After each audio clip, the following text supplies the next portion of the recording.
ഇന്നത്തെ ഏറ്റവും പുതിയ വീഡിയോയിലേക്ക് ഇവർക്കും സ്വാഗതം. കഴിഞ്ഞ 3-4 മാസങ്ങൾക്കിടയിൽ ഇന്ത്യൻ ബോക്സ് ഓഫീസിൽ ഈ വർഷം വമ്പൻ ബോക്സ് ഓഫീസ് കളക്ഷൻ നേടിയെടുത്ത 3 സിനിമകളുടെ ബോക്സ് ഓഫീസ് കളക്ഷനാണ് ഈ വീഡിയോയിലൂടെ പ്രേക്ഷകരിലേക്ക് എത്തിക്കുന്നത്.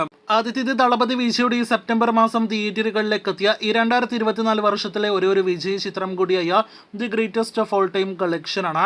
കഴിഞ്ഞ 2 ദിവസങ്ങളിലും സിനിമയ്ക്ക് പ്രതിദിനം 1 കോടി 2 കോടി റേഞ്ചിലാണ് വേൾഡ് വൈഡ് ഗ്രോസ്. ഇന്നത്തോടെ 445 കോടിയിലേക്ക് കളക്ഷൻ എത്തുന്ന സിനിമയുടെ വേൾഡ് വൈഡ് കളക്ഷൻ 450 കോടി ഈ ഞായറാഴ്ചയോടെ അതല്ലെങ്കിൽ അതിനുള്ളിൽ കടക്കുമെന്ന് ഉറപ്പാക്കപ്പെട്ടിരിക്കുകയാണ്. അപ്പോൾ കാത്തിരിക്കൂ ഗോട്ടിന്റെ ഫൈനൽ വരെയുള്ള ബോക്സ് ഓഫീസ് റിപ്പോർട്ടുകൾക്ക്. സെപ്റ്റംബർ മാസത്തിലെ തരംഗമായ സിനിമയാണ് ഗോട്ടെങ്കിൽ ഓഗസ്റ്റ് മാസത്തിലെ വൻ തരംഗമായി ഇന്ത്യൻ സിനിമയാണല്ലോ സ്ത്രീ 2. കഴിഞ്ഞ 40-ലധികം ദിവസങ്ങളിലായിട്ട് തിയേറ്ററുകളിലെ പ്രതിദിനം 1 കോടിയിലേറെ കളക്ഷൻ നേടിയെടുത്ത് മുന്നേറുന്ന സിനിമയ്ക്ക് ഇപ്പോഴും 1 കോടിയിലേറെ കളക്ഷൻ ഉണ്ട്. ഇന്ന് OTT റിലീസ് ചെയ്യപ്പെട്ട സിനിമയുടെ വേൾഡ് വൈഡ് ഇതുവരെയുള്ള ഒഫീഷ്യൽ കളക്ഷൻ 850 കോടി രൂപയ്ക്ക് മുകളിലേക്ക് എത്തപ്പെട്ടിരിക്കുകയാണ്. അതേസമയം സിനിമയുടെ ട്രാക്കേഴ്സ് ഫിഗേഴ്സ് നിലവിൽ 840 കോടി രൂപയ്ക്ക് അടുത്താണ്. അടുത്ത ദിവസങ്ങളിലെ കളക്ഷനോടെ സ്ത്രീ 2വിന്റെ ഫൈനൽ ട്രാക്കേഴ്സ് ഫിഗേഴ്സും 850 കോടി കടക്കുമെന്ന് പ്രതീക്ഷിക്കുന്നു. വെറും 60 കോടി ബഡ്ജറ്റിൽ തിയേറ്ററുകളിലേക്ക് എത്തിയ സിനിമ നിലവിലെ ബോളിവുഡിലെ ഇൻഡസ്ട്രി വിജയ നേട്ടം കൈവരിച്ച റെക്കോർഡ് വിജയം കരസ്ഥമാക്കിയ ഒരു ഹൊറർ ത്രില്ലർ സിനിമ കൂടിയാണ്. ഇന്ന് പ്രൈമിൽ കൂടി ലഭ്യമായ സിനിമ നിങ്ങൾ കണ്ടിട്ടുണ്ടെങ്കിൽ അഭിപ്രായം പറയൂ. കൽക്കി ജൂൺ മാസം അവസാനം തിയേറ്ററുകളിലേക്ക് എത്തിയ 1000 കോടിയിലേറെ കളക്ഷൻ നേടിയെടുത്ത പ്രഭാസിന്റെ ഏറ്റവും പുതിയ തെലുഗു പാൻ ഇന്ത്യൻ സിനിമയാണല്ലോ.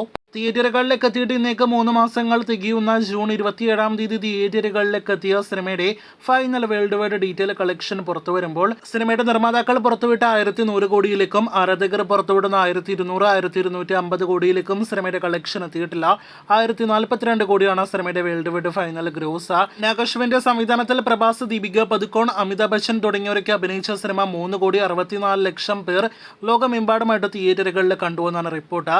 ഇന്ത്യയിൽ നിന്നും 646 കോടി നെറ്റ് കളക്ഷൻ നേടിയെടുത്ത സിനിമ 767 കോടിയാണ് ഇന്ത്യയിൽ മാത്രം ഗ്രോസ് കളക്ഷൻ ആയിട്ട് നേടിയെടുത്തത്. വിദേശ രാജ്യങ്ങളിൽ 275 കോടി ഗ്രോസ് കളക്ഷൻ വന്ന സിനിമ 500 കോടി ബഡ്ജറ്റിൽ തിയേറ്ററുകളിലേക്ക് എത്തി 1042 കോടി എന്ന മികച്ചൊരു കളക്ഷൻ നേടിയെടുത്ത തിയേറ്ററുകളിൽ വിജയിച്ചു കഴിഞ്ഞിരിക്കുകയാണ്. എങ്കിൽ പോലും ഇനിയും ഇതിനേക്കാൾ കൂടുതൽ കളക്ഷൻ അർഹതയുണ്ടായിരുന്ന സിനിമയല്ലേ കൽക്കി എന്നൊരു ചോദ്യം ബാക്കിയാണ്. നിങ്ങൾ പ്രേക്ഷകരുടെ അഭിപ്രായം എന്താണ്?